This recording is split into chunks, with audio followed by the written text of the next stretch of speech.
SS Music presents Shiro Awards 2026. Title sponsor Presta Women's Wear, Anaithulum Besta, Presta Innerwears, Leggings and Nighties.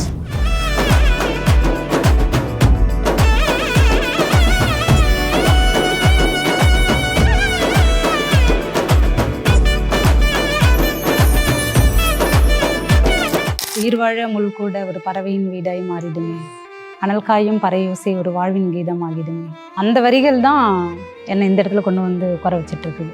அதனால் அதை மறக்க முடியாது. ரொம்ப எளிமையாக எழுதுறது தான் இங்கே சவாலானது அப்படின்றத எனக்கு உணர வச்சது மினிக்கி தான். கொஞ்ச நாளுக்கு முன்னாடி நீங்கள் ஃபிலிம்ஃபேர் அவார்டும் வந்து வின் பண்ணீங்க மேம். ஸோ அதுக்குமே முதல்ல நம்ம பாராட்டி ஆகணும். அந்த யாரோ அந்த மெய்யழகுல யாராலையும் மறக்க முடியாது. யாரோ இவன் யாரோ நீங்கள் சொன்னது கமல் சார் பாடின பாட்டு. போகிறேன் நான் போகிறேன் வந்து எங்கள் அப்பா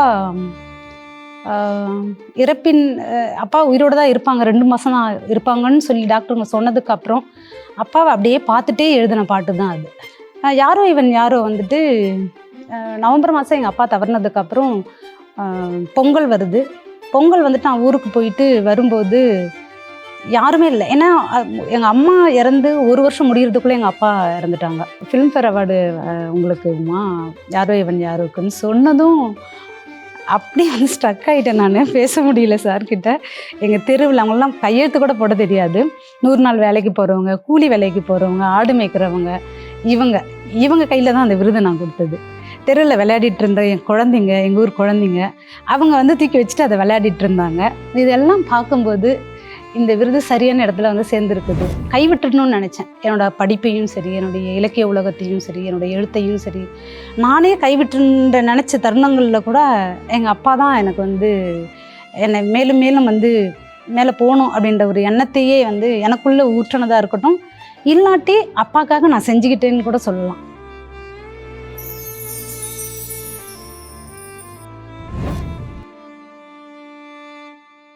இந்த உமன்ஸ் டே ஸ்பெஷலில் வந்து we have Umadevi ma'am with us. வணக்கம் மேம். வணக்கம். இந்த category for harmony of hope அப்படின்ற ஒரு கேட்டகரியில் உங்களுக்கு வந்து இந்த அவார்ட் தரதுல ரொம்பவே சந்தோஷப்படுறோம் SS மியூசிக் சார்பில். ரொம்ப நன்றி. ஹார்மனி ஆஃப் ஹோப்னு சொன்னோன்னே நீங்கள் எழுதின வரிகள் ஏதாவது ஞாபகம் வருதா? நிறைய. என்னோட ஃபஸ்ட்டு தான் நானே அந்த பாட்டு தான். உயிர்வாழ முள்கூட ஒரு பறவையின் வீடாய் மாறிடுமே, அனல் காயும் பறையோசை ஒரு வாழ்வின் கீதம் ஆகிடுமே. அதுதான் டக்கு ஞாபகம் வருது உங்களுக்கு? அந்த வரிகள் தான் என்னை இந்த இடத்துல கொண்டு வந்து உட்கார வச்சுட்டு இருக்குது. அதனால் அதை மறக்க முடியாது. எனக்கு வந்து ஞாபகம் வந்தது வந்து காயங்கள் ஆற்றும் தலக்கோதி தீற்றும். அது ரொம்ப நல்லா இருக்கும். அதுக்காக தான் இதுன்ற மாதிரி எங்களுக்கு ஃபீல் ஆச்சு. எங்கள் டீம் நன்றி ஃபெல்ட். நீங்கள் நிறைய லிரிக்ஸ் எழுதியிருக்கீங்க மேம். அது இல்லாமல் யுவர் ப்ரொஃபஸர் டூ. ஸோ வந்து how to you balance that? அது ஃபர்ஸ்ட் எங்களுக்கு சொல்லுங்கள். நான் சின்ன வயசுலேருந்தே கவிதை எழுதுவேன். ஒரு 8th படிக்கிறதுலேருந்து கவிதை எழுதுறது. UG படிக்கும்போது இளங்கலை தமிழ் நான் படிக்கும்போது அந்த கவிதைகளை புத்தகங்களில் வர்றதுக்கான ஷார்ட் ஜேர்னல்னு சொல்லுவோம், சிற்றிதழ்கள். அது வந்துட்டு இலக்கியத்துக்காகவே வரக்கூடிய பத்திரிகைங்க. அதில் என்னோடய கவிதைகள் வந்ததே எனக்கு பெரிய விருதாக நான் இப்போ யோசித்து பார்க்குறேன். ஏன்னா அந்த மாதிரியான ஒரு மொழி நடை இருந்தால் மட்டும்தான் சிற்றிதழ்களில் வந்து கவிதைகளே வரும். அந்த மாதிரியான ஒரு இடத்துலேருந்து நான் வந்ததுனால கவிதை வந்து எனக்கு ரொம்ப இலகுவாக வந்து இருக்குது. அதை பாடலுக்குள்ளே கொண்டு வர்றது அது இலகுவாக தான் இருக்குது. அது சவால் அப்படின்லாம் என்னால் சொல்லவே முடியாது.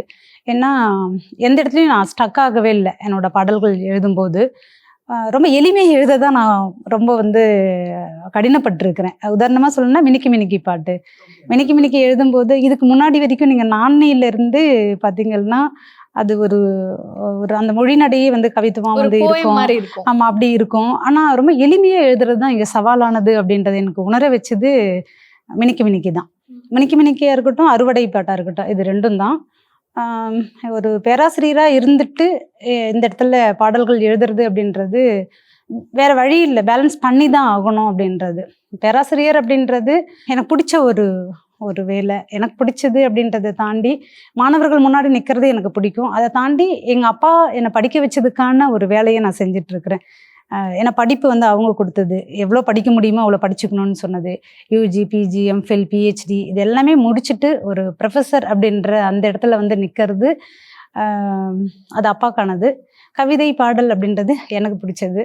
அதனால் 2யுமே எனக்கு பிடிச்சதையும் என் வீட்டுக்கு பிடிச்சதையும் சேர்ந்தே செய்யறது ரொம்ப அலாதியானது தான் இருக்குது. இது பிடிச்சி தான் இருக்குது. அண்ட் இப்போ இந்த அவார்ட் நம்ம எப்படி செலிப்ரேட் பண்ணுறோமோ அதே மாதிரி கொஞ்ச நாளுக்கு முன்னாடி நீங்கள் ஃபிலிம்ஃபேர் அவார்டும் வந்து வின் பண்ணீங்க மேம். ஸோ அதுக்குமே முதல்ல நம்ம பாராட்டி ஆகணும். அந்த யாரோ அந்த மெய்யழகுல யாராலையும் மறக்க முடியாது. ரொம்ப மனசு கஷ்டமா இருந்தால் அந்த பாட்டு கேட்டால் இன்னும் டிப்ரெஷன் வர மாதிரி இருக்கு. அண்ட் ரொம்ப வலிகளும் தர மாதிரி இருக்கு மேம். இதாவது இப்போ நம்ம அந்த ரிலாக்ஸ்லாம் எழுதும் போது வந்து அந்த சுச்சுவேஷன்ல நீங்க உங்களை போய்ப்பீங்களா இல்லை எப்படி அந்த சூழலை கிரியேட் பண்ணுவீங்க மேம்? வந்து ஸ்கிரிப்டே அந்த சுச்சுவேஷனே எனக்கு கொடுக்கும். ஸ்கிரிப்ட் தான் கொடுக்கறது. முதல் பாட்டுல இருந்தே அப்படிதான். நானே பாட்டுல இருந்தே எனக்கு அவங்க கொடுக்குற அந்த சுச்சுவேஷன், அந்த கதை சூழல் அப்படி இருந்தாலும் அந்த கதை சூழலுக்குள்ள நான் என்ன பொருத்திப்பேன். கண்டிப்பா இங்க எடுக்கக்கூடிய எல்லா தமிழ் படங்கள்லையுமே நம்மளோட அனுபவமும் இருக்கும். நம்மளோட அனுபவம்ன்றது வந்து நம்ம அனுபவிச்சாதான் அப்படின்றதுல எனக்கு நம்பிக்கை கிடையாது. நிறைய நம்ம வாசிக்க திரைப்படங்கள் பார்க்குறோம், எவ்வளோ வாசிக்கிறோம், எவ்வளோ மனிதர்களை சந்திக்கிறோம், எவ்வளோ பயணப்படுறோம். இது எல்லாமே நாம அனுபவிச்சது தான்.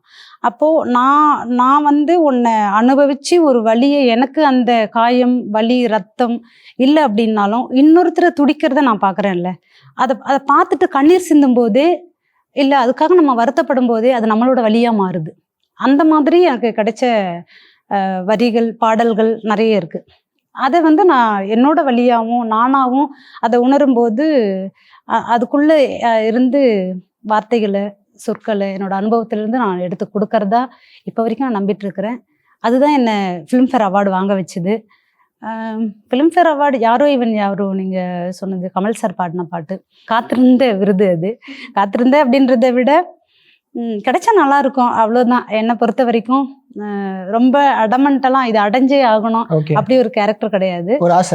எனக்கு அது இது இருந்தால் நல்லா இருக்கும்ல அவ்வளோ. ஏன்னா அது அவ்வளோ பாரம்பரியமிக்க விருது, அத்தனை காலகட்டங்கள் கடந்து வந்த விருது, அவ்வளோ ஜாம்பவான்கள் பெற்ற விருது. அது அந்த இடத்துல இருந்து இது இது இது இருந்தால் நல்லா இருக்கும், இது அடைஞ்சிடலாமா அப்படின்னா வந்து ஒரு கட்டத்தில் யோசிச்சிருக்கிறேன் நான் நினைக்கிறேன். ஆனால் அது எனக்குன்னு சொல்லி பிரேம் சார் எனக்கு கால் பண்ணார். அந்த விருது வந்து வாழ்த்துக்கள் சொன்னார் சார். வாழ்த்துக்கள் சொன்னதும் நன்றி சார்ண்ணே, எதுக்குன்னு கேட்க மாட்டீங்களான்னு சொன்னார்.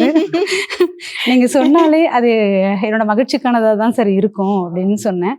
அதுக்கப்புறம் தான் ஃபிலிம்ஃபேர் அவார்டு உங்களுக்கு உமா யாரோ இவன் யாரோக்குன்னு சொன்னதும் அப்படி வந்து ஸ்ட்ரக் ஆகிட்டேன். நான் பேச முடியல சார்கிட்ட.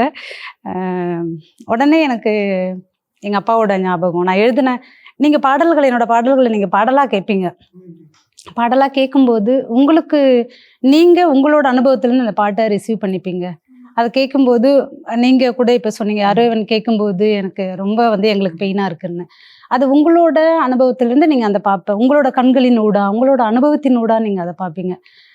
நான் அந்த பாட்டை எழுதும்போது நான் வரிகளாக நான் கேட்கல, நான் ராகமாக தான் தத்தகாரமாக தான் நான் கேட்டிருப்பேன். அதை அந்த தத்தகாரத்தை நான் கேட்க நான் என்ன அந்த வார்த்தைகளை போடணும், எதை நான் எழுதணும், எந்த கண்டென்ட்டை நான் அதுக்குள்ளே கொண்டு வரணும்னு சொல்லி நான் தேடும்போது அது என்னோட அனுபவமாகவே இருந்தது. அப்படின்றது தான் அந்த ஃபிலிம்ஃபேர் அவார்டு இன்னும் எனக்கு வந்து ரொம்ப ரொம்ப ரொம்ப முக்கியமானதாக நான் பார்க்குறேன்னு. போகிறேன் நான் போகிறேன்னு சொல்லி மெய்யழகன்லேயே 2 பாடல்கள் இருக்கும். அந்த படத்தோட ஓப்பனிங்கில் வரும். அது போகிறேன் நான் போகிறேன் வந்து எங்கள் அப்பா இறப்பின் அப்பா உயிரோடு தான் இருப்பாங்க, 2 மாதம் தான் இருப்பாங்கன்னு சொல்லி டாக்டருங்க சொன்னதுக்கப்புறம் அப்பாவை அப்படியே பார்த்துட்டே எழுதின பாட்டு தான் அது. எங்கள் அப்பா வந்துட்டு பெட்லேருந்து அப்படி இருமுனாலே எழுந்து ஓடுவேன். என் அப்பா வந்து கண்ணு முடிச்சு பார்த்துட்டு நீ எழுதுமா அப்படின்னு சொல்லி பெட்டில் எழுந்து உட்காந்துட்டு பார்த்துட்டு இருப்பாங்க. அப்படி எழுதுன்னு தான் போகிறேன் நான் போகிறேன் பாட்டு. அது அப்பாவோட பாயிண்ட் ஆஃப் வியூ, அவரு போறாரு அப்படின்றதுல இருந்து நான் எழுதுனது. யாரோ இவன் யாரோ வந்துட்டு நவம்பர் மாதம் எங்கள் அப்பா தவறினதுக்கு அப்புறம் பொங்கல் வருது.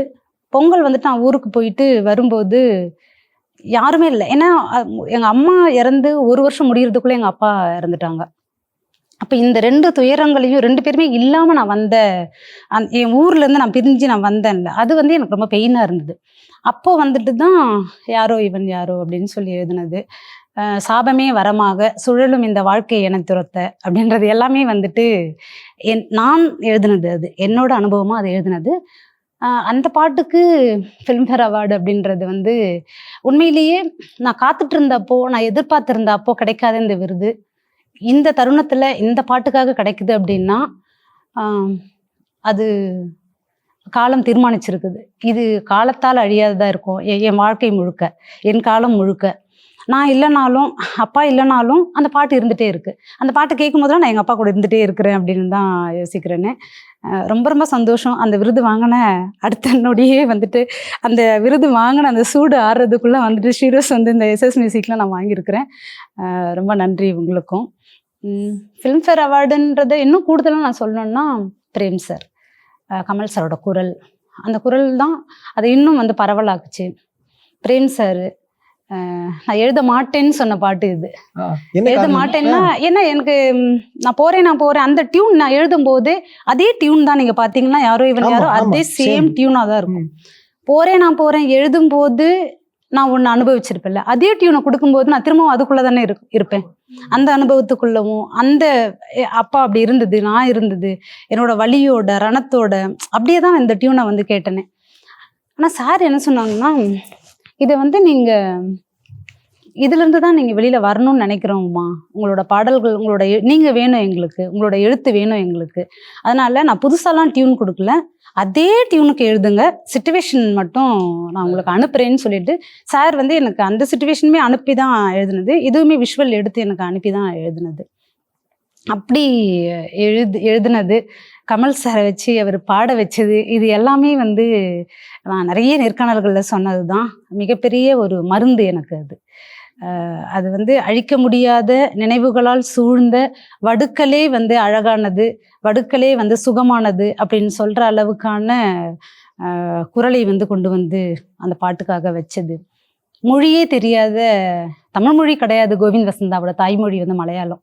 ஆனா என்னோட தமிழையும் என்னோட கவிதையையும் என்னோட அழகியலையும் அதனுடைய சாரம் குறையாம, அதனுடைய சாரம் குன்றாம எந்த இடத்துலையுமே அதை அதுவாகவே என்னுடைய நான் என்ன நினைக்கிறேனோ அதை அதுவாகவே இசையில கொண்டு வர்றது இருக்குல்ல, அது ரொம்ப முக்கியமானதா பாக்குறேன் நான். கோவிந்த் வசந்தாவும் சரி, இது எல்லாமே எந்த இடத்துல இருந்து தொடங்குச்சுன்னா ரஞ்சித் சார் கிட்ட இருந்துதான்.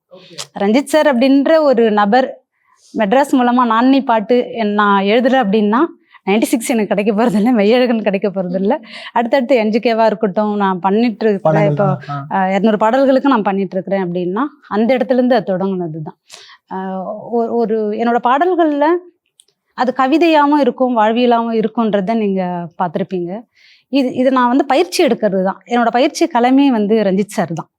ஏன்னா அந்த இடத்துல தான் நான் தாபப்பூன்ற அந்த சொல்ல போட்டதா இருக்கட்டும், வீரத்துறந்தராவா இருக்கட்டும், மினிக்கியா இருக்கட்டும், பேரனங்கு இப்போ பேயாடுதே முன்னால அப்படின்னு சொல்லி எழுதுனதா இருக்கட்டும், இது எல்லாமே வந்து எனக்கு ஒரு ட்ரைனிங் தான். அந்த இடத்துல இருந்து நான் கத்துக்கிறது தான் இந்த இடத்துல வந்து வெற்றி அடையுது. அதனால இந்த தருணத்துல ஃபிலிம்ஃபேர்னு சொன்னதுக்கு அப்புறம் எனக்கு இது எல்லாமே நினைவுல வருது. இந்த விருதை வாங்கிட்டு அப்படியே ஏர்போர்ட்ல இருந்து நான் என் ஊருக்கு போனேன். என் ஊர்ல போயிட்டு நீங்க என்னோட டிபிலாம் கூட பார்த்துருப்பீங்க, இப்பதான் நான் வச்சிருக்கிறேன். எங்கள் அப்பா வந்துட்டு நிலத்தை உழும்போது, ஏன்னா நிறைய நேரம் வந்து நாங்கள் கழனியில் உட்காந்து தான் படிச்சிருக்கிறேன். அப்பா வந்து வேலை செஞ்சுட்டு இருப்பாங்க, நான் இந்த இடத்துல வந்து எங்கள் மாமரத்தை அடியில் உட்காந்து நான் படிச்சுட்டு இருப்பேன். அப்பா வந்துட்டு நீ வாமா வந்து புடி, அந்த நொறும்பு வந்து பரம்பு இழுப்பாங்க, பரம்புன்னு சொல்லுவோம். இப்போ சேரு இருக்குன்னு வச்சுங்களேன், நடவு நடுறதுக்கு சேரு இருக்கும். அந்த சேரு வந்து அங்கங்க மேடா இருக்கும், கட்டியா இருக்கும். அந்த கட்டியெல்லாம் சமன்படுத்துறது தான் பரம்புன்னு சொல்லுவாங்க. பலகை மாதிரி இருக்கும், அதை வச்சு இழுத்துட்டு போவாங்க. அது இழுக்கும்போது நான் என்ன பண்ணுவேன்னா பின்னாடி போயிட்டு அந்த பரம்பு எப்படி பிடிச்சிட்டு போகணும், அழுத்தி பிடிச்சிட்டு போகணும். என்னோட வயசோட வெயிட் என்னவோ அது ஒரு 15 வயசுன்னா, ஒரு 20 வயசுன்னா அதோட பிடிச்சி இப்படி அழுத்திட்டு அப்பா கூடவே நான் போயிருக்கிறேன். அந்த நிலத்துல எடுத்துட்டு போயிட்டு அப்பா இருக்கிறாரு அந்த இடத்துல அப்படின்னு சொல்லி என் நிலமும் என் வயலும் என்னோட மண்ணும் என் மக்களும் தான் அந்த விருதை முதல்ல பார்த்தது. அந்த இடத்துல எடுத்துட்டு போயிட்டு எங்க தெருவில் இருக்கிற அக்காலாம் வந்துட்டு இன்னும் விருது வாங்கியிருக்கிறியா மேமா அப்படின்னு அவங்க சொல்லும் போதெல்லாம் இந்த விருது தாங்க அப்படின்னு சொல்லி அவங்க கையில கொடுத்தது. எங்க தெருவில் அவங்கெல்லாம் கையெழுத்து கூட போட தெரியாது. 100 நாள் வேலைக்கு போறவங்க, கூலி வேலைக்கு போறவங்க, ஆடு மேய்க்கிறவங்க, இவங்க கையில தான் அந்த விருதை நான் கொடுத்தது. தெருவில் விளையாடிட்டு இருந்த என் குழந்தைங்க, எங்க ஊர் குழந்தைங்க, அவங்க வந்து தூக்கி வச்சுட்டு அதை விளையாடிட்டு இருந்தாங்க. இதெல்லாம் பார்க்கும்போது இந்த விருது சரியான இடத்துல வந்து சேர்ந்துருக்குது. நான் முழுமை அடைஞ்சிட்டேன். அந்த விருதை பெற்றதுக்கான திருப்தியும் முழுமையும் வந்து எனக்கு இருக்கு. மேம், எனக்கு நீங்க சொல்லும் போது வந்து அப்பா கூட இருக்கும் போது அந்த நான் போறேன் எழுதுனேன் அப்படின்ற மாதிரி ஒரு அப்பா இருக்கும்போது எழுதுறது நான் போறேன். அப்பா இல்லாதப்ப அதான் மேபி அப்பாவோட பிளெஸிங்ஸ் தான் அப்படின்ற மாதிரி. நிறைய பாடல்கள் நீங்க எழுதியிருந்தாலுமே நிச்சயமா நான் அப்படிதான் நினைக்கிறேன். இப்பவும் அப்பா என் கூட தான் இருக்கிறாங்க. ஏன்னா அவங்க எடுத்து கொடுத்த பேனா தான் அவங்க எடுத்து கொடுத்த வார்த்தைகள் தான். நான் படிக்க ஆரம்பித்ததே வந்து முதல்ல எங்கள் அப்பா படிச்சுட்டு என்கிட்ட கொடுப்பாங்க புக்கு. இப்போது பூலான் தேவி பற்றிலாம் நான் முதல்ல படித்தேன்னா ஒரு 9th படிக்கும்போது அந்த புக்கு படிக்கிறேன். அது வந்து எங்கள் அப்பா படிச்சுட்டு என்கிட்ட கொடுப்பாரு லைப்ரரியில், எங்கள் ஊர் லைப்ரரியிலேருந்து. நான் இது நல்லா இருக்குது பாருமா, படி அப்படின்னு சொல்லுவார். நானும் படிச்சுட்டு எங்கள் அப்பா கிட்ட நல்லா இருக்குதுன்னு சொல்லுவேன். அதனால் அவங்களோட உழைப்பு தான். அப்பா கொளுத்தி வச்சு அந்த வெப்பமாக கூட இருக்கலாம், நல்லா படிக்குது அப்படின்னு சொல்லிட்டு என்னை என்கரேஜ் பண்ணதாக கூட இருக்கலாம். அதனால நான் அடுத்தது பிஜி படிக்கணும்னு சொல்லிட்டு அப்ளிகேஷன் எங்கள் வீட்டுக்கு யாருக்குமே தெரியாது, எங்கள் அப்பாவுக்கு மட்டும்தான் தெரியும். மெட்ராஸ் யூனிவர்சிட்டியில் அப்ளிகேஷன் போட்டது அப்படி பிஜிக்கு. அப்படி வந்துட்டு நான் சென்னை வந்துட்டேன். இங்கே வந்து என்ட்ரன்ஸ் எக்ஸாம் வச்சாங்க, இன்டர்வியூ வச்சாங்க. அதுலேருந்து செலக்ட் ஆகணும். செலக்ட் ஆனதுக்கப்புறம் அது ஒரு கதை நடந்தது. ஏன்னா சென்னைனா எனக்கு என்னென்னு தெரியாது. ஆமாம், புதுசு. சென்னைனாலே நாங்கள் வந்து எங்கள் ஊர்லேருந்து சனிமூலைன்னு சொல்லுவோம். அந்த பக்கம் கை நீட்டி தான் இந்த பக்கம் தான் சென்னை இருக்கான், அப்படி தான் நான் கேள்விப்பட்டு வளர்ந்த ஒரு ஆள். அதனால் நான் சென்னைக்கு வரேன் அப்படின்றது வந்து எனக்கே பயமான ஒரு விஷயம். நிறைய நேரத்தில் நானே கூட என்னை கைவிட்டுடணும்னு நினச்சேன். என்னோட படிப்பையும் சரி, என்னுடைய இலக்கிய உலகத்தையும் சரி, என்னுடைய எழுத்தையும் சரி, நானே கைவிட்டுன்ற நினச்ச தருணங்களில் கூட எங்கள் அப்பா தான் எனக்கு வந்து என்னை மேலும் மேலும் வந்து மேலே போகணும் அப்படின்ற ஒரு எண்ணத்தையே வந்து எனக்குள்ளே ஊற்றினதாக இருக்கட்டும். இல்லாட்டி அப்பாக்காக நான் செஞ்சுக்கிட்டேன்னு கூட சொல்லலாம். அப்பாக்காக நான் செஞ்சதே தான் இன்னைக்கு எனக்கானதாக மாறி இருக்குது. நான் போட்டுட்ருக்கிற செப்பலாக இருக்கட்டும், நான் வச்சுட்ருக்கிற பொட்டாக இருக்கட்டும், எல்லாமே இது என்னோட உழைப்புன்றது தான். இதை வந்துட்டு நான் இன்னைக்கு இருக்கக்கூடிய பெண் பிள்ளைகளாக இருக்கட்டும், இளைஞர்களாக இருக்கட்டும், மாணவர்களாக இருக்கட்டும், எல்லாருக்குமே சொல்கிறது அதுதான். நம்மளோட உழைப்பு அப்படின்றது வந்து நம்மளோட பெற்றோர்கள் வந்து நமக்கு ஒவ்வாத ஒன்றை வந்து நிச்சயம் செய்ய மாட்டாங்க. அதனால எப்போவுமே நம்ம என்ன செய்கிறோன்றத அவங்களுக்கு சொல்லிட்டாலே போதும். அவங்க என்ன ஒரு கிராமத்தில் இருக்கிறவங்க, அதிகம் உலகம் காணாதவங்க, அவங்க நம்ம கொஞ்சம் தெரிஞ்சதுமே இதான் உலகம்னு நினச்சிடுறோம். ஆனால் அந்த உலகத்துல எம்ஏன்ற வார்த்தையே தெரியாது எங்கள் அப்பா அம்மாக்கெலாம். எம்ஃபில்ன்ற வார்த்தைலாம் தெரியாது. நான் படித்ததுக்கப்புறம் நானே போனேன்னா, என் பொண்ணு எம்ஃபில் படிக்கிறேன்னு என் முன்னாடியே சொல்லுவாங்க. என்ன படிக்கிறேன்னு சொல்லுமான்னு எங்கள் அம்மாக்கிட்டே கேட்டிருக்கிறேன். ஏன்னா அவங்க வாயிலாம் வராது. அது எம்ஃபில் படிக்கிறா, பிஹெச்டி படிக்கிறா அப்படின்னு அவங்க சொல்கிறத அதை கேட்கும் போதே வந்து நமக்கு ஒரு மழலையா அவ்வளோ அழகாக இருக்கும்.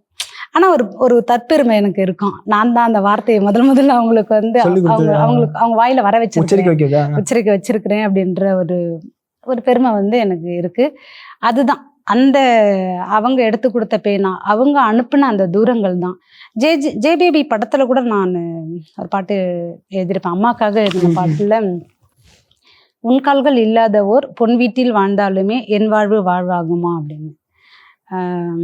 நீ என்னை வழி அனுப்பி வைக்காம இருக்கிற இந்த பயணமே ஒரு பயணம் கிடையாது. நான் எவ்வளோ தூரத்துக்கு போனாலும் இது வந்து நீ போய் வா அப்படின்னு சொல்லாத அந்த அம்மா அப்பாவோட அந்த குரல் இல்லாத ஒரு பயணம் இருக்குல்ல, அது முழுமை பெறாத ஒன்றா தான் நான் பார்க்குறேன். ஆனால் இந்த விருதுகள், இந்த இடங்கள் வந்து நான் முழுமை பெற்றதா என்னை உணர வச்சிருக்குது. இப்போ இந்த ஃபிலிம் ஃபேர் வாங்குறப்போ அப்பா பார்த்தா நல்லா இருக்கும்னு நினைச்சிங்களா? அந்த ஒரு நிமிஷம் வாங்குறப்போ பார்த்துட்டு இருக்கிறாங்கன்னு தான் நினைச்சேன். இப்போ ஒரு விமன் பாடினாலுமே அது ஒரு மேல் லிரிசிஸ்ட் எழுதுறப்போ நம்மளுக்கு ஒரு இதை கொடுத்துருக்கும். பட் ஒரு ஃபீமேல் லிரிசிஸ்ட் ஒரு ஃபீமேல் பெர்ஸ்பெக்டிவ் உள்ள ஒரு பாட்டை எழுதுறப்போ நம்மளுக்கு வேற ஒரு ஃபீலிங் கொடுத்துருக்கும். ஸோ அதுவும் நீங்க எப்படி பாக்குறீங்க? மேல் ஃபீமேல் அப்படின்னு சொல்லி என்னால் பார்க்க முடியல. இப்போ நீலோத்தி பாட்டு கேட்டிங்கன்னா அவ்வளோ ஒரு அணுக்கமாக நமக்கு இருக்குன்னா சாரதின்ற அந்த லிரிக்ஸிஸ்ட் வந்து எழுதியிருக்காரு. நம்ம அப்படி வந்து என்னால் பார்க்க முடியல. ஆனால் ஒரு கதை சொல்லும்போது அந்த கதை என்னவா இருக்குது, அந்த கேரக்டர் எந்த ஒரு படைப்பாளியுமே, பாடலாசிரியர்கள் யாராக இருக்கட்டும், எழுத்தாளர்கள் யாராக இருக்கட்டும், ஒரே ஒரு எழுத்தாளன் தான் எழுதுவான். ஆனால் அத்தனை கேரக்டருங்க அதுக்குள்ள இருக்கும். வில்லனையும் அந்த எழுத்தாளர் தான் எழுதுறாரு, ஹீரோவையும் அந்த எழுத்தாளர் தான் எழுதுறாரு. அப்போது அத்தனை மனங்களாக நம்ம மாற வேண்டியது இருக்கு. ஒரு படைப்பாளி எந்த இடத்துல வெற்றி பெறனான்னா எல்லாமாவும் ஒரு படைப்பாளி நிற்கிறான். அப்படி தான் நான் இந்த பாடல்களையே வந்து பார்க்குறேன். நான் எழுதும் ஒரு ஃபீமேல் லிரிக்ஸிஸ்ட் எழுதும்போது உங்களுக்கு அது இன்னும் கூடுதலாக இருக்குன்னா, இப்போ நான் பார்த்துட்டு வந்த அந்த உலகம், நான் படித்தது, நான் என்னோட அனுபவம், என்னோட காதலை நான் சொல்லியிருப்பேன். என் அப்பாவோட காதல், என் ஊரில் பார்த்த காதல், இது எல்லாமே சேர்த்து உழைச்சி அது என்னோட அனுபவத்துலேருந்து நான் அதை சொல்கிறேன். அதை வந்து இயக்குனர்கள் வந்து அதை எடுத்துக்கிறாங்கன்றது தான். இப்போ என்னோட அனுபவத்தை அது அவங்களுக்கே கூட வந்து புதுசாக இருக்கலாம், இப்படி பார்க்குறது அப்படின்னு கூட வந்து இருக்கலாம். அந்த மாதிரி நான் சொல்லணுன்னா, ரொம்ப காதல் இல்லாமல், காதல் மட்டுமே கிடையாது, ஒரு இயக்குனராக என்னோட பாடல்கள் வெற்றி அடைஞ்ச இடங்கள்ல நான் சொல்லணும்னா, அந்த இயக்குனர்கள் நம்ம நினச்சி கூட பார்த்துருக்க மாட்டோம். பொதுவாக என்ன நினைப்போம் அப்படின்னா, நம்மளே கெஸ் பண்ணிவிடுவோம். ஒரு படம் பார்த்துட்டே இருப்போம், இப்போ பாட்டு வரப்போகுது, அடுத்து பாட்டு அப்படின்னு நினைப்போம்ல. அப்படி நம்மளால் யூகிக்கவே முடியாத இடங்களை வந்து பாடல்கள் வைப்பாங்க. அப்படி வந்து பிரேம் சாரை நான் வந்து பார்த்துருக்குறேன். அப்படி தான் எனக்கு 96 வந்த பாடல்களாக இருக்கட்டும், மெய்யழகனோட 2 பாடல்களுமே சரி, அந்த மாதிரி நம்ம எதிர்பாராத ஒரு தருணத்தில் ஒரு கதை சூழல், கதைக்குள்ள கவிதையும் பாடலையும் வந்து சொல்ல வைக்கிறது இருக்குல்ல, அது வந்து இயக்குனர்களுடைய மிகப்பெரிய ஒரு அசாத்திய ஒரு திறன் தான் அது. இந்த இடத்துல வச்சுட்டு இதை சொல்ல முடியுன்ற ஒரு தைரியம் இருக்குல்ல, ஆடியன்ஸ் மேலே அவங்க வச்சிருக்கிற அந்த நம்பிக்கையும் சரி, ஆடியன்ஸ்க்கு இப்படி கடத்திட முடியும் அப்படின்ற பார்வையாளர்களை அந்த அளவுக்கு அவங்க புரிஞ்சும் அவங்களோட சேர்த்தும் வந்து பார்க்கறது வந்து நான் பார்த்துருக்குறேன். ரஞ்சித் சாரோட படங்கள்லையும் நான் வந்து நீங்கள் மினிக்கி வந்து இதுக்கப்புறம் அவ்வளோ பெரிய ஒரு இன்சிடென்ட் நடக்க போகுதுன்றதே வந்து நமக்கு தெரியாது. நானே வந்துட்டு இந்த பாடல் எழுதும்போது மினிக்கி ஒரு ஜாக்கெட் போடாத நம்ம அந்த கேள்விப்பட்டிருப்போம். நாங்களி மதியான பெண்களை நம்ம படிச்சிருக்கிறோம். அப்போது ஒரு ஜாக்கெட்டுன்றது நம்மளுடைய அது மிகப்பெரிய ஒரு அரசியல், ஆடைன்றதே ஒரு அரசியல் தான் இல்லை. அப்போ நம்ம வந்து என்ன நிறம் அணிகிறோன்றது கூட இங்கே அரசியல் தான். என்ன ஸ்டைலில் போடுறோன்றதே இங்கே அரசியலாக இருக்கும்போது, இந்த இடத்துல ஒரு ஜாக்கெட்டை பற்றி எனக்கு நாங்களே தான் ஞாபகத்துக்கு வந்தாங்க. அப்புறம் எங்கள் பாட்டிலாம் வந்து பார்த்துருக்குறேன், ப்ளவுஸ்லாம் அவங்க போட்டதே கிடையாது. இப்போ அவங்க வந்து ஒரு ஆடையை வந்து தேர்ந்தெடுக்கும்போது போடும்போது அவங்களுக்குள்ள எந்த மாதிரியான ஒரு உணர்வு கிளர்ச்சி வந்து எழுது அப்படின்றத வந்து எழுத வச்சாங்க. நானே ஒரு கவிதையை எழுதணும்னு நினச்சிருந்தா கூட நான் அதை எழுதியிருக்க மாட்டேன். ஆனா இயக்குனர்கள் கொடுக்குற சிச்சுவேஷன்லாம் இருக்குல்ல, கதை சூழல் இருக்குல்ல, அதுதான் என்னையே வந்து அதை நோக்கி நகர்த்துது. நானே நினைக்காத, நானே எழுதணும்னு யோசிக்காத ஒரு விஷயத்த கூட பாடல்கள் என்னால் எழுத முடியுதுன்னா இயக்குனர்கள் கொடுக்குற அந்த களங்கள் தான். இதே மாதிரி அடுத்த அவார்டு உங்களுக்கு குவியும் நான் நினைக்கிறேன். 2026 அற்புதமா ஆரம்பிச்சிருக்கு. மாசம் ஒரு அவார்டு, ஹீரோஸ் அடுத்து போயிட்டே இருக்கணும், etcetera etcetera. Thank you so much. இன்னைக்கு நாங்கள் கூப்பிட்டதுனால இங்கே வந்திருக்கீங்க, எங்களுக்காக வந்து நிறைய விஷயங்கள் ஷேர் பண்ணீங்க. அண்ட் அந்த ஃபிலிம் ஃபேர் அவார்ட் மூலியமா உங்க அப்பா என்னைக்குமே உங்க கூட இருந்துட்டே இருப்பாங்க. Thank you so much for coming. ரொம்ப நன்றி ma'am. Thank you. Brista Premium Women's Wear. Let your body love it. Brista.